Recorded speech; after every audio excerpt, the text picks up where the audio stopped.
get started. All right, we are live. Live action. All right. Hey, everyone. Thank you for joining us today. So it is National Nutrition Month. Oh. So we decided what better than to discuss our Daily Essentials Pack. We named this the Daily Essentials Pack because these are supplements that are essential to our body, but everybody needs them. Okay. This is not just for certain conditions. We all need a multivitamin, men's and women's, a vitamin D and a magnesium. Okay. Ryan, of course, is going to go into detail about all of these, but I wanted to just start off like why, get the common question. I eat a very healthy diet. I do everything right. Why do I need to take supplements? Why do I need a multivitamin D and magnesium? I get this stuff from my food. But the biggest thing is nutritional absorption matters. And I'm going to read up a few things that really affect the way our bodies absorb. So first of all, digestive issues, excessive toxins in our body, which unfortunately, no matter how clean you think you are, unless you're living in a bubble, there's toxins everywhere. We can't avoid them. Pesticides on our food, which is also why we, try to do everything organic. But again, organic is very expensive, as well as depending on where you live, you might not have access to certain organic foods. So you're getting those pesticides, processed foods, which we know anything that kind of comes in a box or a bag, which, it's kind of like that convenience food that we all go to, certain medications, which I know Ryan will hit on a lot. And then just user variability. Our bodies are different. Our absorption rates are different. So you never know exactly what you're getting from these vitamins, but I will tell you, if you do specific, say, micronutrient testing, you're going to find that you are deficient in more things than you ever imagined. Another thing is our food is not as nutrient dense. That's a big one. Okay, this is a lot of it's due to increasing levels of carbon dioxide in the air, as well as different farming practices, trying to make more mass production stuff. So our soil is depleted of the nutrients. And if our soil doesn't have all the nutrients and we're eating the food that's grown in the soil or the animal that's feeding on the food that's grown in the soil, bottom line is our food is not as nutrient dense as it was 10 years ago, 20 years ago. And I was just reading a study based on like 1950, how significantly less nutritious our food is. So our grandparents were doing great, eating, all homegrown and, just natural foods, but unfortunately we're suffering there. So we'll get into that a little more too, but I'm going to pass it over to Ryan to kind of go into detail about our 3 supplements in the Daily Essentials Pack, and then we'll get to some questions along the way. All right, thanks, Lisa. Yeah, I think today's conversation is as much about micronutrients and nutrition as it is about the daily essentials. And Lisa touched on it. Essentials means that your body, or essential vitamin or mineral, is what your body needs to be. You need to either get it through food or through a supplement. Your body does not make it. So that's what the focus is today. And when we talk about vitamins and minerals, why are they important? Because they're cofactors. They encode certain genes and proteins to make things like hormones. Guys, come on, hormones, ladies, hormones are a big deal. Neurotransmitters, obviously serotonin and dopamine are the 2 most common that we hear about. So mood health and mental health. And then of course, other things like enzymes, which metabolize and rid our body of toxins and break things down for us. So, they're involved in just virtually every aspect of the body. And so we're going to start. We got to be kind of fast. There's a lot of content here, so I don't want to really kind of veer off too far, but we're going to start on the multivitamin. Roughly about 9 out of 10 people are deficient in at least one vitamin or mineral. So for us, it makes sense that we kind of created a multivitamin, and we tailored this with purpose. We tried to make it intentional, right? So on the men's vitamin, there's like 24 vitamins and minerals, and we chose the ingredients to be the most bioavailable, the ones that are the most likely to absorb and to distribute throughout your body and be used by your body, right? So that's kind of the premise there. The men's version, we added lycopene because it's a very potent antioxidant that's been shown to benefit prostate health. We also have a lot of glycine, which is good for muscle health. We added a full B complex to both multivitamins. And Lisa, I know she gets a lot of questions on B vitamins, guys. So the B complex, they're essential. They're water soluble. So yeah, that's really important. But one of the favorite things about this for me was like, when you're looking at vision support and vitamins for vision, based on the ARID study, and they're expensive. I mean, these vitamins are really expensive. So we were able to source lutein and zeaxanthin. They're the two pigments in the marigold flower, those bright yellows and oranges. And they're actually very common in the back of our eye, in the retina. They are responsible for absorbing blue light. Now, look at us here, we're in front of a computer. I mean, our kids and we're sitting around on our devices and our phones constantly. Vision loss is happening at a much younger age and an unprecedented level. So to have all that in a multivitamin is just so huge. And that's men's vitamin. By the way, they're all vegetable capsules, so soy-free, dairy-free, gluten-free, common allergen-free. And then the women's version, we added iron. We wanted to add some iron to support women's needs, as well as we put in cranberry extract. Cranberry extract has been shown to be it's a potent antioxidant, very beneficial for urinary tract health. And of course, that is something that's more common in women than men.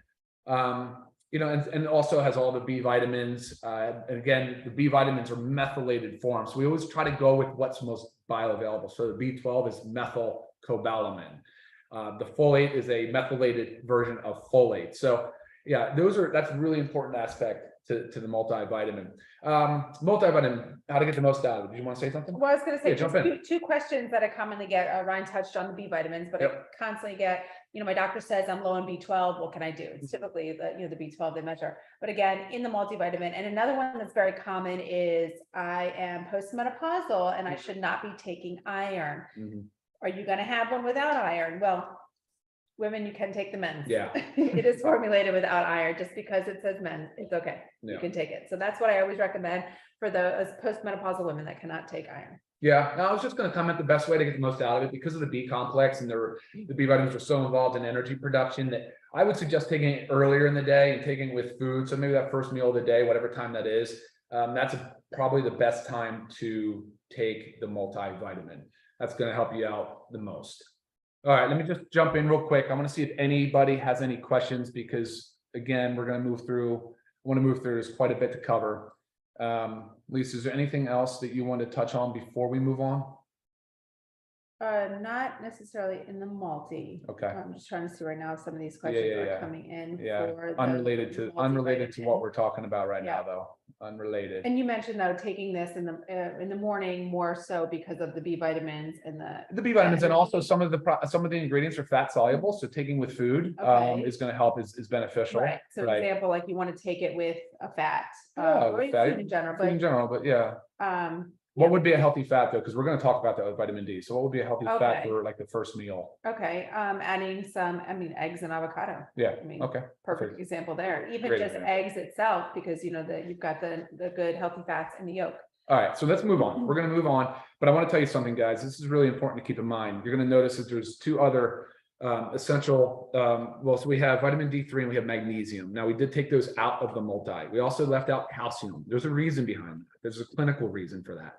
So if you're going to need to take calcium, I want you to focus on calcium. Buy the most bioavailable form of calcium. There are lots of different calciums available. Know how much you're taking, monitor your levels. You may have to move it up and down. You can't do that when it's packed in a multivitamin. Magnesium, and that's kind of the premise with vitamin D. That's why we didn't put the vitamin D in there. Plus, it's a volume thing. How much can you actually get into these capsules? But the vitamin D, it's same kind of concept. It's fat soluble, so it can build up in the tissues. We wanted to leave it out of the multi so that you could custom tailor your dosing. Magnesium, we left out of the multi because it can actually interact with things. It can chelate and bind to certain things and other ingredients. So we felt, and the same thing, we wanted to have more control over our dosing, and we'll get into that in just a moment. So if something chelates and binds, prevents absorption. It locks together. Okay. Chelation is just basically locking together, can't go anywhere, it's stuck. All right, that's layman's term for it. All right, let's move on to say vitamin D. All right, do you have anything on the? Yeah, do we miss anything? Are we good?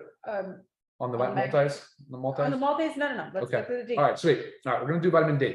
All right, guys, vitamin D, also known as the sunshine vitamin.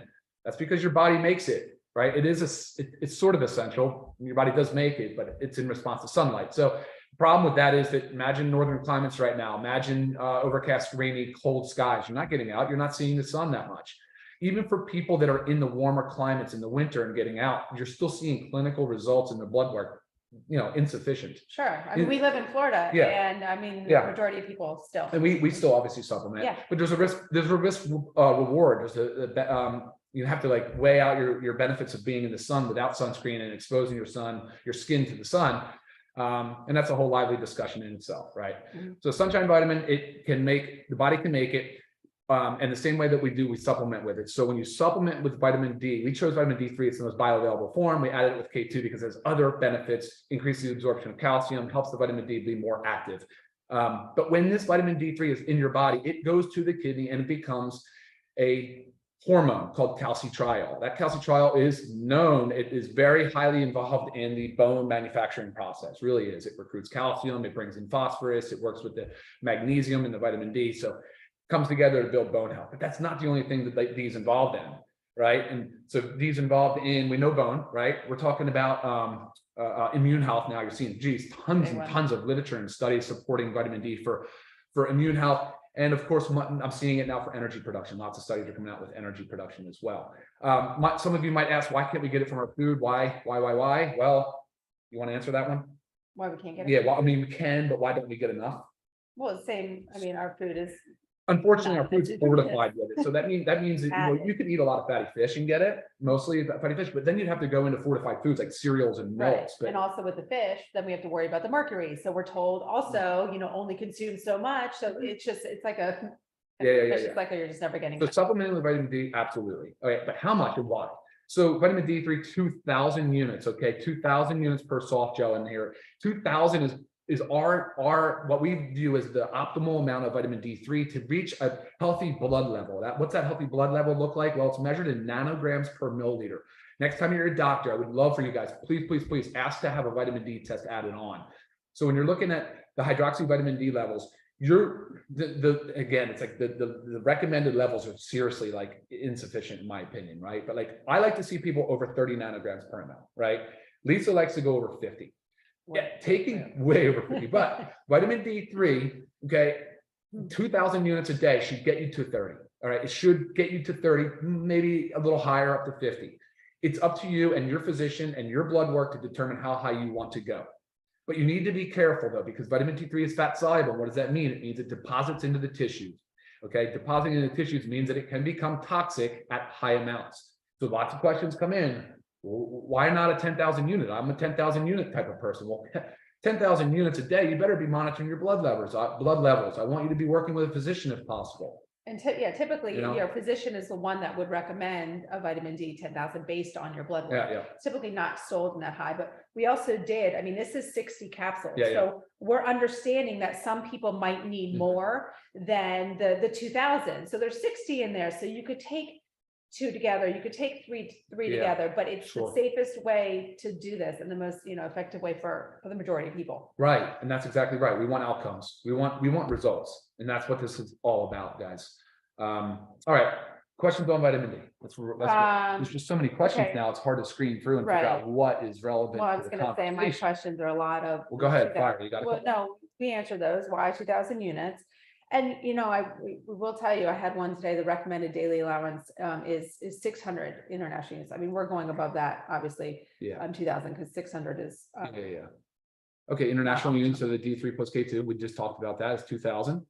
Good question, Ken. Okay, yeah, because don't forget 1 microgram. So these are measured in micrograms. 1 microgram is equivalent to 40 units. So this is 50 micrograms. It means it's 50 times 40 is 2,000 units per soft gel or per capsule. Per vegetable capsule. Oh, a real quick question. When to take? I know we talked about taking this fluid.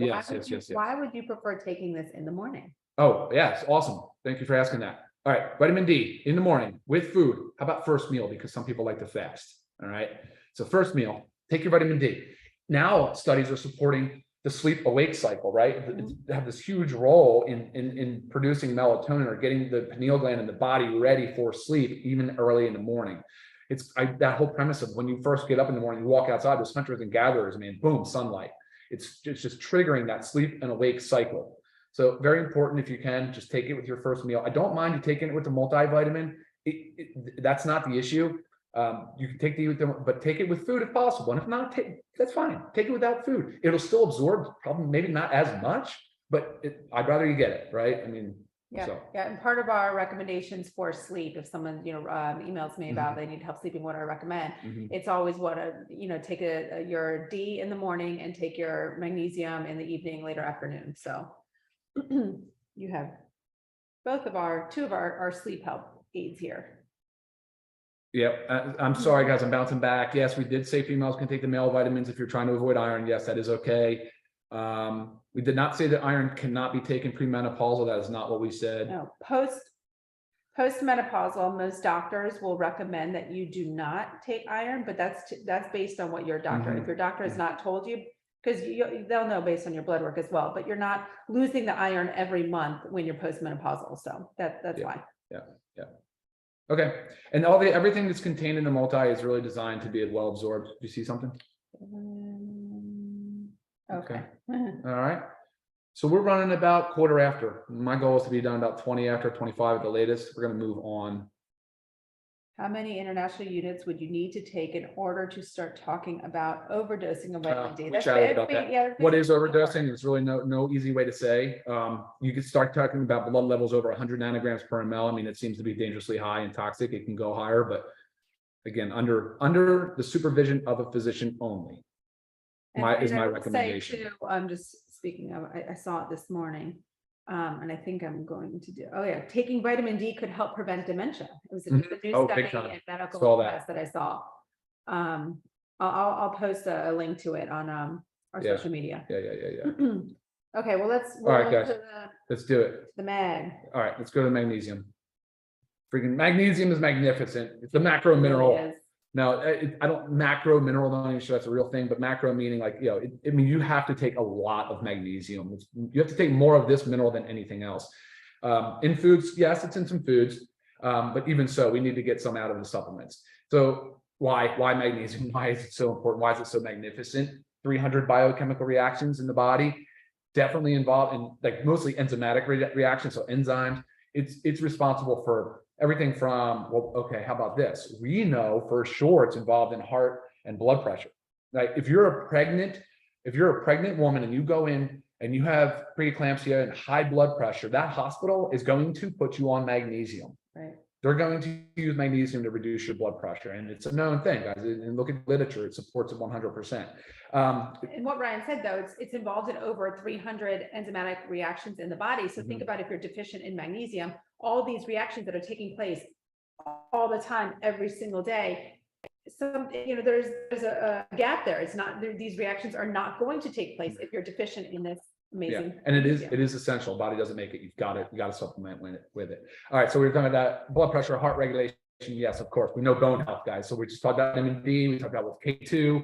It helps increase the calcium uptake, and of course, it works with magnesium. Bone health, big time. Well documented, supported, 100%. Stress response, definitely being used now in the stress market, big time, because it's also very beneficial in the sleep. So sleep stress has a lot of stuff in common. And I'm gonna pause there and just talk about the way I like to use magnesium, because I want to make sure I make a point of that. So magnesium, I do not take it with, I don't have to take it with food. I do not take it with my multi or my D. I use it right about lunchtime and again before bed. So 2 capsules a day, I split it. I do 1 at lunch, 1 before bed. Helps with the afternoon stress kind of response that kind of amps up. And then again, helps with sleep before bed. I take mine too right before bed because I've always struggled with sleep. So anything that's going to help me sleep naturally and better. So I take both mine right before bed. Awesome. Yeah. Muscle, nerve, and energy. Magnesium, muscle, nerve, and energy. It's responsible for building muscle, maintaining muscle, helping with recovery, helping with ATP production. ATP is the energy the body makes, the body uses for fuel. Things that deplete magnesium: caffeine, sugar, stress, like chronic stress, Alcohol. Yep, alcohol, anxiety, and I said exercise. I don't know if we said it. Exercise. And guys, medication. And not saying exercise is bad, but too much, like a lot of strenuous exercise will. Yeah. I mean, that's part of your electrolyte. It's an electrolyte. Magnesium is electrolyte. Just goes. Gotta replace it. You're flushing it out. So drugs, medications, guys. Drug-induced nutrient depletion. You touched on it early on. Huge. This is not just magnesium. It's so many different nutrients that it's actually a class of its own. Drug-induced nutrient depletion. If you go and you have high blood pressure and your physician puts you on a water pill, the first thing that's going to happen is your body's going to start losing magnesium. So diuretic, I mean, boom, there goes your magnesium. It's just one example. And so another reason why to make sure you're supplementing with magnesium. Muscle cramps, leg cramps, another area that is very commonly used for magnesium. Forms of magnesium. Yeah. All right, that's a big question. We get that a lot. All right, we chose magnesium glycinate, predominantly glycinate and gluconate, because there's a lot of magnesium supplements out there that use things like magnesium citrate. Yeah, sure, it might absorb a little bit, but it's also going to cause diarrhea along the way. I mean, a lot of it has to do with gut tolerance. Like how much can you handle before it starts making diarrhea?